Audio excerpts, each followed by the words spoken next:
estimados diáconos, Felipe, Antoninho, seminarista, queridos, com esta Santa Missa nós iniciamos o Tríduo da Páscoa de Nosso Senhor Jesus Cristo.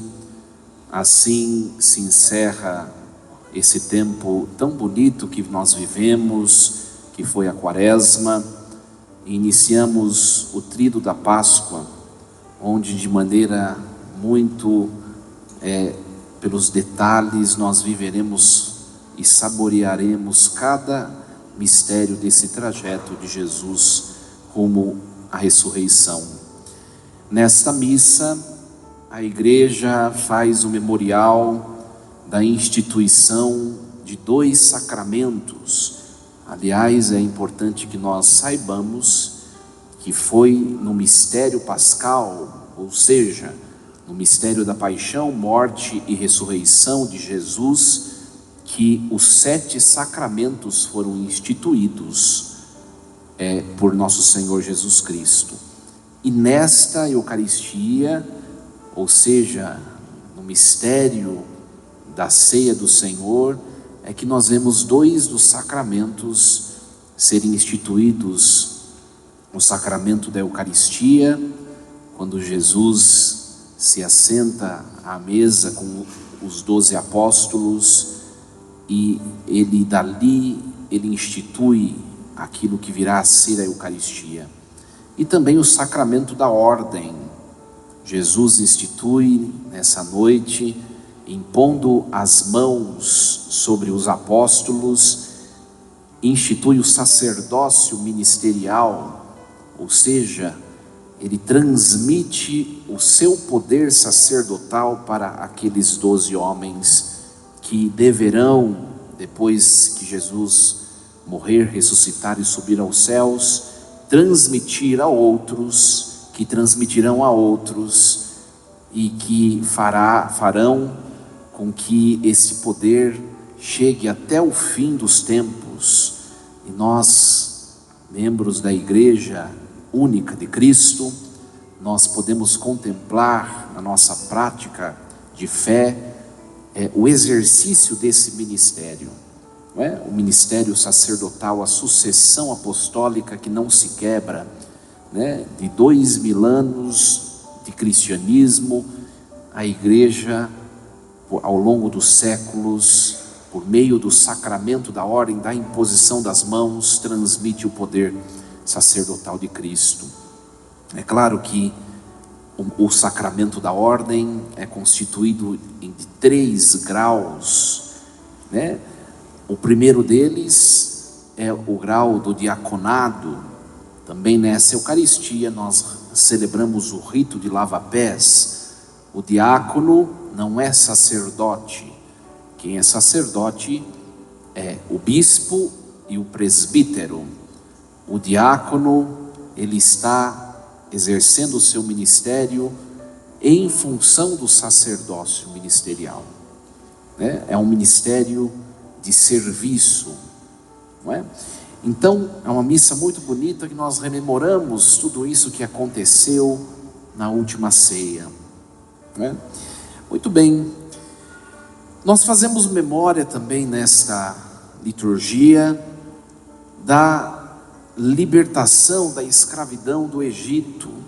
Nós pegamos no primeiro testamento, ou no Antigo Testamento, o livro do Êxodo, o capítulo 12 em diante. O povo estava sofrendo na escravidão do Egito, e Deus promete libertar o povo, porque é um Deus presente, não é? Por isso, Deus suscita o seu servo Moisés e manda Moisés ir até o faraó para pedir ao faraó que liberte de maneira pacífica o povo. E o faraó se nega a libertar o povo. Por isso, Deus promete as chamadas pragas do Egito. Nós fomos lá no Êxodo, no capítulo 7, não é?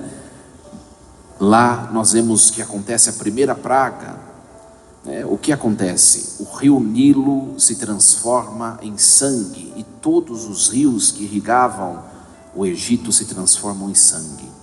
Acontece uma seca tremenda, no bom sentido, porque não tinha mais água potável. O faraó desistiu de prender o povo? Ainda não. Deus manda a segunda praga, não é? Uma peste de moscas e piolhos, não é? Que vinham pela poeira que, invadiu o Egito. O faraó desiste? Não. Deus manda a terceira, aliás a segunda eu pulei uma, as rãs, a infestação de rãs, não é? Que cobre a terra do Egito, e o faraó não desiste. Vem a quarta peste, que são moscas, né?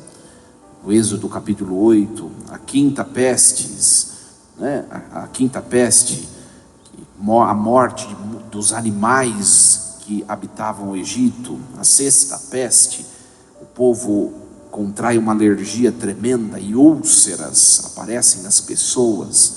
A sétima peste, uma chuva de granizo que se chama de saraiva, não é? Pedras que caem do céu. E nós vamos percebendo que o faraó é teimoso e resiste a Deus. Vem a oitava peste, uma chuva de gafanhotos que destrói, as plantações, a vegetação. Acontece uma fome tremenda no território do Egito. Depois vem a nona peste, foram as trevas, a luz se pôs, o sol não apareceu, e não adiantou nada, até que Deus promete enviar a 10ª peste contra o Egito. E aí se encontra o relato da primeira leitura que nós ouvimos. Se não entende as 9 pestes, não vai saber que a leitura de hoje foi a 10ª. Deus diz ao povo de Israel: vocês devem preparar uma refeição, preparar um cordeiro que deve ser um cordeiro novo, de apenas 1 ano, sem defeito. Vocês vão abater esse cordeiro, tem que ser macho. Olha, nós vemos já a prefiguração do que vai ser Jesus, o Filho de Deus, do sexo masculino, sem defeito, imaculado, não é? Olha só, vocês vão matá-lo, passar o sangue nas portas, nos umbrais das casas, porque eu vou enviar a 10ª peste, e as casas que não tiverem o sangue do cordeiro sobre as portas, nessas casas eu vou matar todos os primogênitos, os homens, os filhos, do sexo masculino mais velho, os primogênitos. E assim acontece. No capítulo 11 e no capítulo 12 do Êxodo, nós vemos a 10ª peste que Deus envia, a 10ª praga, que é o texto que nós ouvimos hoje, o capítulo 12 do livro de Êxodo, não é? E Deus envia e morrem muitos egípcios. E aí o faraó desiste, de prender o povo e se decide a libertar o povo. Então essa é a primeira comemoração da Páscoa antiga, ou a Páscoa judaica. A 10ª praga, que Israel fica ileso, se liberta dela, e Deus preserva o seu povo.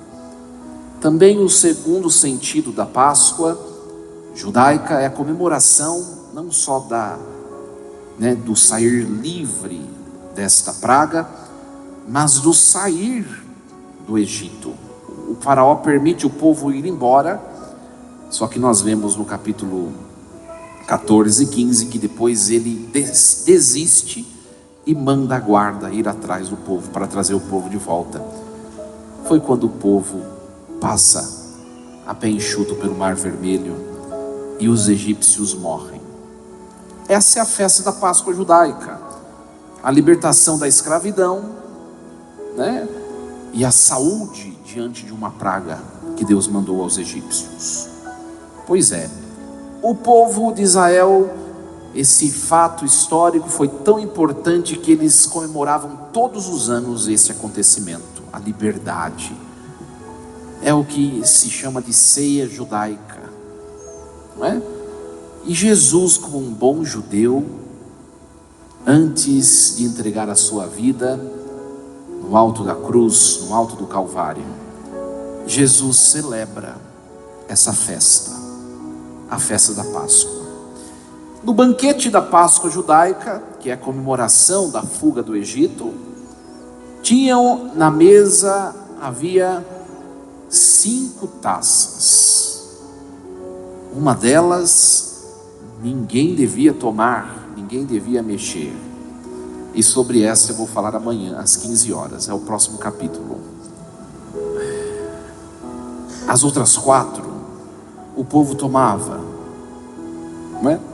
A primeira taça era chamada, então a refeição, a ceia judaica acontecia por uma noite inteira, uma noite longa. Todo mundo tinha de tomar das 4 taças, e todo mundo tinha de comer de todos os alimentos. Olha só, demorava, e não era uma tacinha de vinho, né, pequenininha, não, era um cálice gigantesco, né? O primeiro cálice, ou a primeira taça, era chamada taça da santificação, né? Alguns chamam de Kadosh, outros de Kadesh, outros de Kiddush. Em cada texto fala um jeito. Então, lembrando que essas 4 taças vão trazer à memória esse movimento da saída do Egito até a liberdade, tá? Então a primeira taça representa o sofrimento da escravidão, o povo que estava lá escravo no Egito. Por isso, junto da primeira taça, se comia as ervas amargas, que representavam o sofrimento no Egito. As ervas amargas eram misturadas com uma água salgada, não é? Não há refeição ainda acompanhando essa primeira taça. Hoje, na nossa refeição, nós chamaríamos de entradinha, né? Um petisquinho, né? Um petisquinho, pois é, a memória do sofrimento. A segunda taça, quando todo mundo bebia desse primeiro cálice ou taça, passava para o segundo, não é? Que era chamado de a taça das pragas, não é? Ora, o povo estava sofrendo, aí o segundo passo foi, Deus quis tirar o povo, o faraó não deixou, vieram as pragas. É a segunda taça, não é? Relembra o sofrimento do povo diante dessas pragas, porque o povo sofreu junto, o povo morava lá, né? Por causa dos egípcios, o povo sofreu junto. Por isso, né, quando eles começavam a tomar deste cálice, desta taça, as crianças tinham voz e vez na celebração, não é? As crianças começavam a fazer perguntas para os mais velhos sobre os acontecimentos descritos no livro de Êxodo, né? As crianças, se a gente fizer isso hoje em dia, os mais velhos vão passar vergonha, né? Olha só. E os mais velhos explicavam todos os fatos da história da salvação. Aí depois disso, se lia o Salmo 113, que se chamava Halel. Depois disso eles tomavam a segunda taça, né, com o prato principal, que era o cordeiro, né? O cordeiro e também pães sem fermento, que nós chamamos de pães ázimos. O cordeiro representa a libertação, porque foi por meio de um cordeiro que obtiveram o sangue e foram livres da praga 10ª e puderam sair fugidos. E o pão representa a pressa, não tem tempo a perder, tem que correr dos egípcios. né? Pão sem fermento não dá tempo de deixar fermentar. Muito bem. Aí, depois disso, vinha a terceira taça, né? Que se chamava taça da redenção, ou a taça da bênção, o cálice da bênção, não é?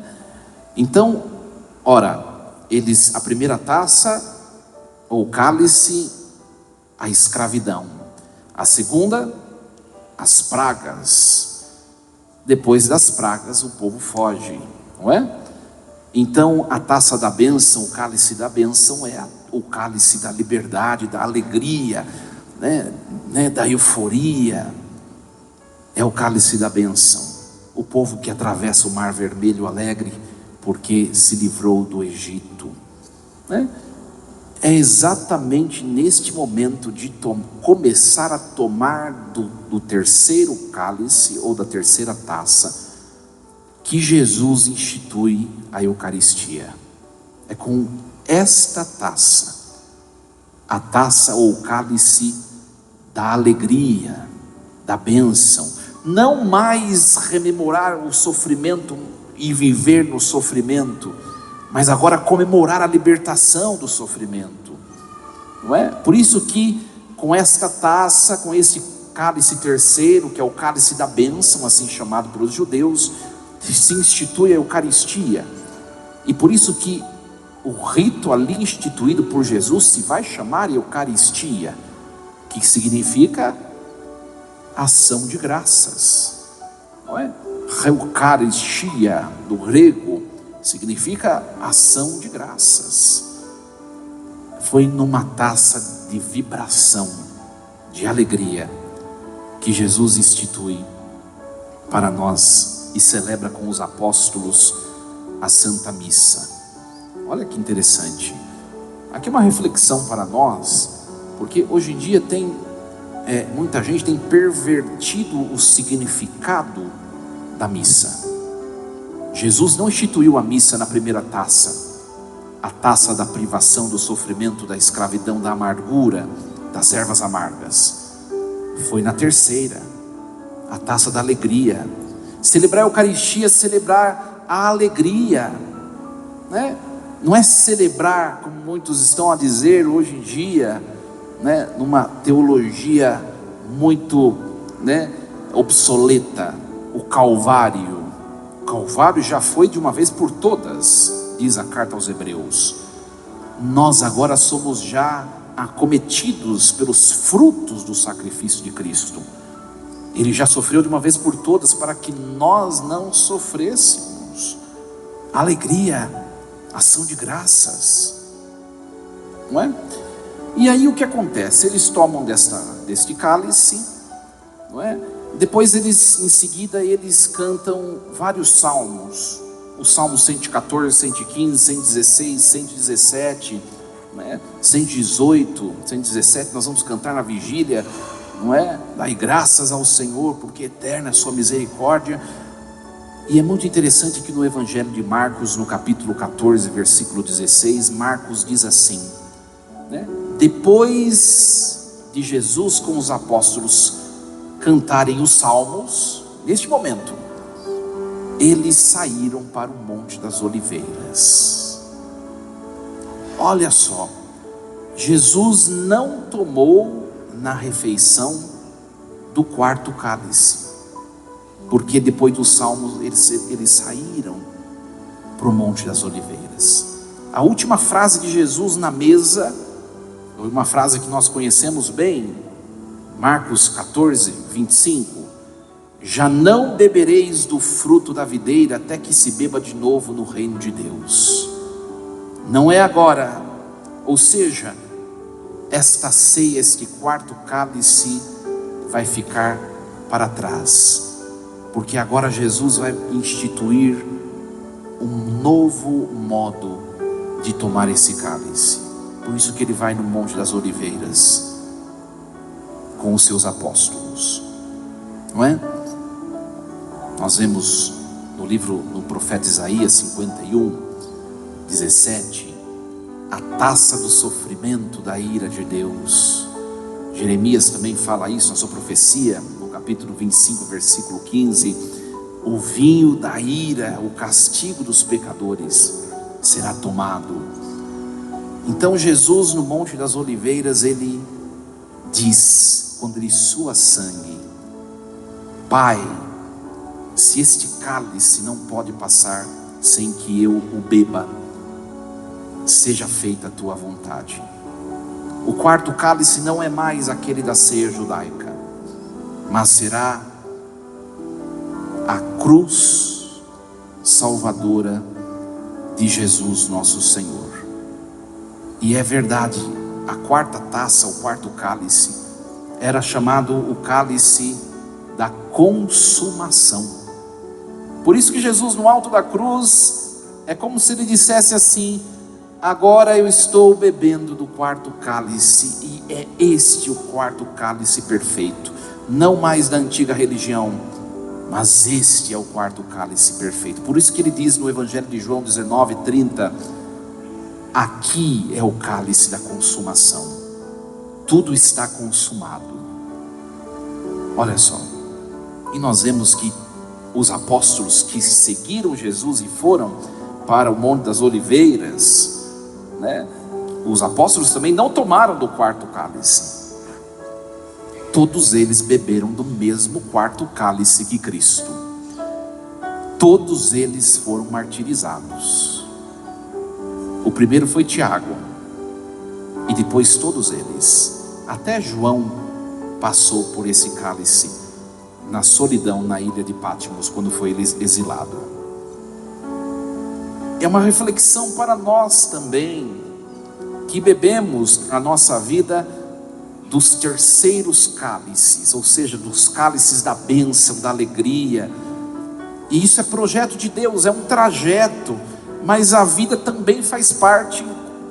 Na vida também faz parte os quatro cálices, que são os sofrimentos, as provações, as dificuldades, as cruzes. E nós precisamos passar por todos eles, como Cristo assim passou. Ele passou. É muito bonita a teologia da refeição judaica, e dela brota, o mistério da Eucaristia.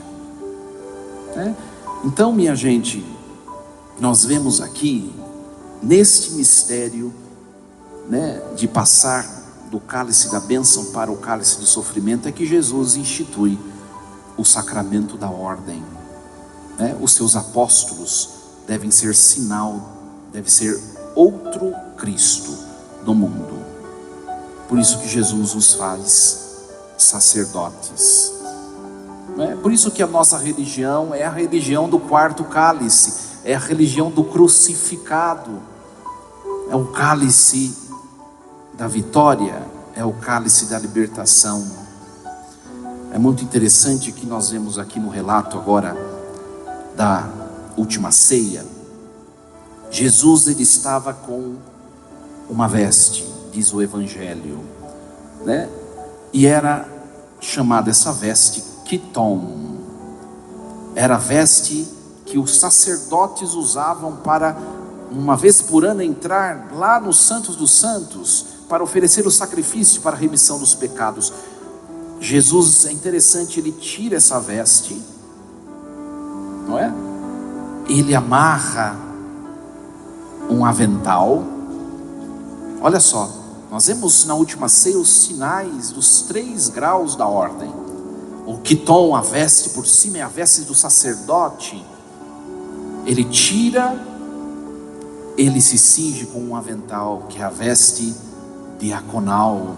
Quando nós vemos a veste dos diáconos, a dalmática, olha só, tem forma de avental.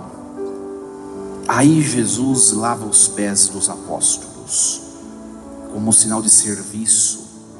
Depois de lavar os pés, Jesus retoma, tem que prestar atenção nos detalhes do Evangelho, ele retoma o manto, o quiton sacerdotal. Mas o Evangelho não diz que ele tirou o avental, porque um bom sacerdote é aquele que nunca deixa de ser diácono, nunca deixa de servir. É um mistério do mandamento do amor, nós vemos aqui, o rito de lavar pés. E Pedro não queria que Jesus lavasse os pés, porque o Senhor lavando os pés do escravo não cabe dentro da cabeça de Pedro. E Jesus diz: Pedro, se eu não te lavar os pés, você não terá parte comigo. Aqueles que rezaram a quaresma, online comigo, nós estudamos o livro de Santo Tomás de Aquino, e Santo Tomás de Aquino explica: os pés, eles estão despidos de pureza. As nossas mãos tocam o Todo Santo, mesmo na nossa indignidade, elas estão santas. Os nossos lábios tocam o Todo Santo, mesmo na nossa indignidade, nós em contato com Ele estamos. Os nossos ouvidos ouvem o Todo Santo, mas os nossos pés ainda precisam ser tocados por Ele. Por isso que Ele lava os pés antes de partir desse mundo, para que os pés dos 12 apóstolos sigam sempre o caminhar, as pegadas de Jesus Mestre. E qual é a pegada de Jesus Mestre? É o mandamento do amor, não é? Aquela frase: amai-vos uns aos outros, como eu vos amei. Dar a vida, um amor que não exige nada, mas simplesmente ama. O perdão, a paciência e tudo aquilo que vem como exigência do amor. Essas são as pegadas que Jesus deixou, e hoje Ele lava nossos pés para que nós consigamos seguir esses mesmos passos. Por isso é sempre necessário a obediência, a humildade, que é um lavar o pé, não é? Então, minha gente, que essa liturgia nos ajude a olhar para Jesus hoje e nos sintamos amados por Ele.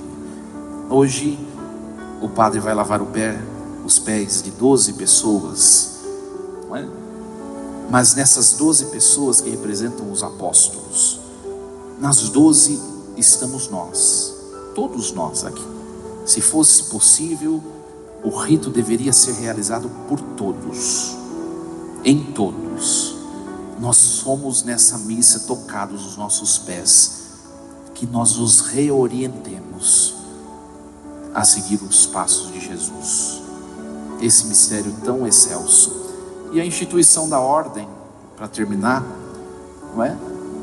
Nós aqui no sudeste do nosso país, às vezes não valorizamos tanto o sacerdócio, porque a qualquer esquina que se vai tem missa. Eu fiz missão no estado de Roraima no ano de 2019, e Roraima, um estado, não sei se geograficamente é maior que São Paulo, isso eu não sei dizer. Se não for maior, é bem próximo. Roraima tem uma diocese, a diocese de Roraima. Tem um bispo, e naquela época tinha menos de 20 padres, o estado de Roraima. Em 2019, quando lá estive, tinha um seminarista, a diocese de Roraima. Não sei como está hoje. As comunidades ribeirinhas tinha missa uma vez por ano. Por isso crescia o protestantismo, as igrejas protestantes, nas quais não precisa de sacerdócio, nas quais não precisa de sacramento. Aqui nós temos Eucaristia e às vezes não valorizamos. É só nós olharmos a nossa paróquia. Por aqui passam de 1.500 a 2.000 pessoas. Nessa noite nós estamos em 500. Onde estão as outras 1.500 pessoas? Talvez fazendo algo mais importante que começar o tríduo pascal. Eu sou bastante exigente, porque eu acho que nós precisamos começar a seguir a religião com responsabilidade. É tão pouco o que Deus nos pede, não é? E ainda no pouco muitas vezes nós falhamos. Nós precisamos amar mais, porque nos céus, depois dessa vida, não levaremos dinheiro, família, bens, afetos. O céu é uma Eucaristia sem fim. E se nós não nos acostumarmos a amá-la desde já, nós não a conseguiremos amar na eternidade. Amemos aquilo que nós celebramos. Assim seja. Amém.